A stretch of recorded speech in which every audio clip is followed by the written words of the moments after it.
Bharatiya Janata party से बच के रहो। यहाँ के लोग तो बचे हुए हैं, लेकिन ये मैं कह सकता हूँ, इनसे अच्छा झूठ और इनसे बड़ा झूठ कोई नहीं बोलता। राजनीति का अगर कोई उठा करके देख लोगे इतिहास, तो भारतीय जनता पार्टी से अच्छा झूठ कोई नहीं बोलता है।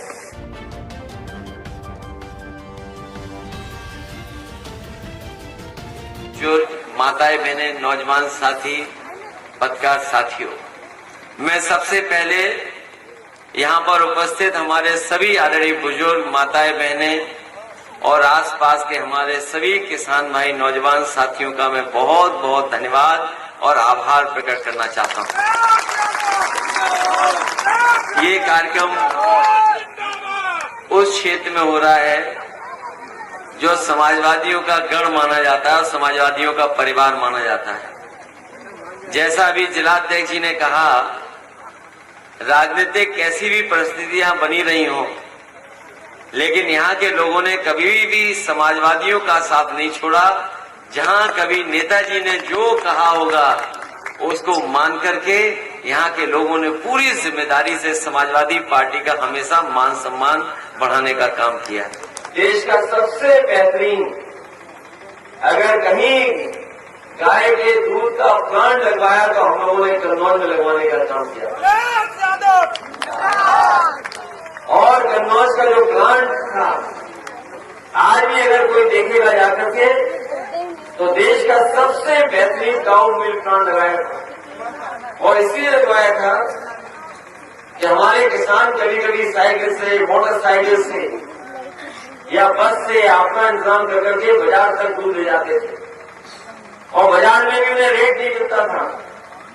हमारे साथियों को याद होगा, मैंने कहा था कि ये काऊ प्लांट बन करके तैयार हो जाएगा तो हमें कोई इंतजाम करना पड़े, हम समाजवादी सरकार में ऐसा इंतजाम करेंगे कि चाहे हमें गाय के दूध के लिए 4 रुपए ज्यादा देना पड़े बाजार भाव से, तो हम दे करके अपने किसानों की मदद करेंगे। हम अपने किसान भाइयों को भरोसा दिलाते हैं, आज नहीं कल जब कभी सरकार बनेगी, चाहे वो फैट कंटेंट कुछ भी हो जो नापते हुआ, लेकिन अगर गाय का शुद्ध दूध होगा तो भैंस के दूध से 4 रुपए ज्यादा दे करके अपने किसानों की मदद करने का काम करेंगे। जो भारतीय जनता पार्टी ने वादा किया होगा वो एक भी पूरा नहीं किया।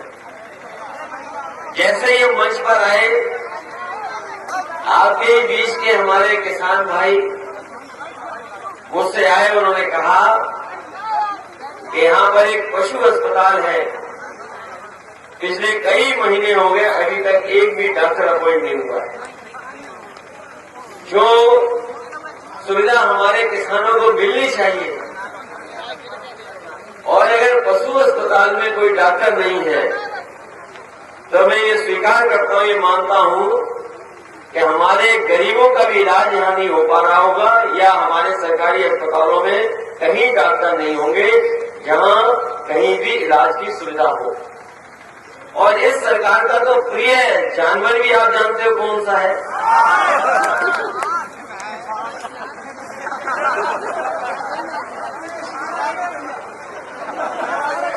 और ऐसा प्रिय जानवर है कि आजकल पूरा ट्रैफिक का इंतजाम देख रहा है सड़क पर। आप किसी तरफ चले जाओ, सड़कों पर पूरा इंतजाम उन्हीं के हाथ में है।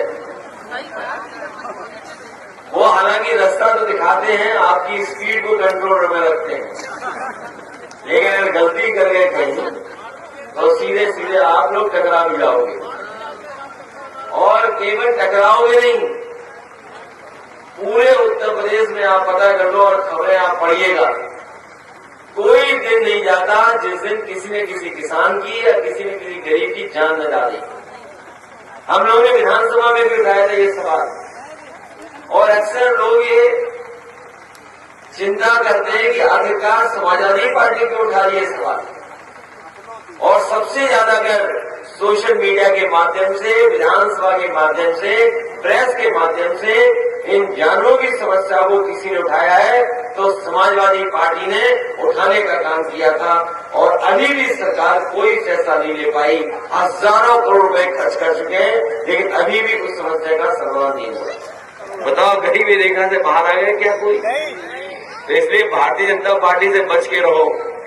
यहाँ के लोग तो बचे हुए हैं, लेकिन ये मैं कह सकता हूँ, इनसे अच्छा झूठ और इनसे बड़ा झूठ कोई नहीं बोलता। राजनीति का अगर कोई उठा करके देख लोगे इतिहास, तो भारतीय जनता पार्टी से अच्छा झूठ कोई नहीं बोलता है। इन्होंने नौकरी की बात की, हमारे नौजवान जानते होंगे, कहा कि करोड़ों नौकरी हम लोग साल में दिलवाएंगे। आज 10 साल दिल्ली सरकार के पूरे हो गए। उत्तर प्रदेश सरकार भी लगभग 2 साल पूरे कर रही है। हमारे नौजवान बताएंगे कितनी नौकरी और रोजगार मिल गए। और पढ़ाई का हिसाब किताब तो ये है कि आज के समय के हिसाब से पढ़ाई नहीं हो पा रही है। और उत्तर प्रदेश की जानकारी करोगे आप तो कम से कम 10,000 प्राइवेट स्कूल ऐसे हैं जिनमें किसी ने एडमिशन नहीं लिया। इंटर कॉलेज में भी एडमिशन नहीं ले रहे हैं। पॉलिटेक्निक, ITI खाली जा रहे हैं। इंजीनियरिंग कॉलेज खाली जा रहे हैं। और मेडिकल कॉलेज की तो इतनी फीस बढ़ा दी है कि जहां कोई गरीब का बच्चा अगर एडमिशन पा भी लेगा तो फीस का इंतजाम नहीं कर पाएगा। ये भारतीय जनता पार्टी ने व्यवस्था की है। पहले तो इतनी फीस नहीं लगती थी जितनी फीस आज ले जा रही है। हम अपने नौजवानों को कहना चाहते हैं कि समाजवादी पार्टी वो रास्ता अपनाएगी जो नेताजी ने कहा कि गरीब की पढ़ाई फ्री हो, सस्ती हो, क्योंकि जब तक सस्ती और फ्री नहीं होगी तब तक गरीब अपने बच्चों को पढ़ा नहीं पाएगा। हम समाजवादी लोग इस दिशा में काम करेंगे जिससे गरीबों की पढ़ाई अच्छी हो, सस्ती हो और उन्हें एडमिशन लेने में भी सुविधा देने का काम हो।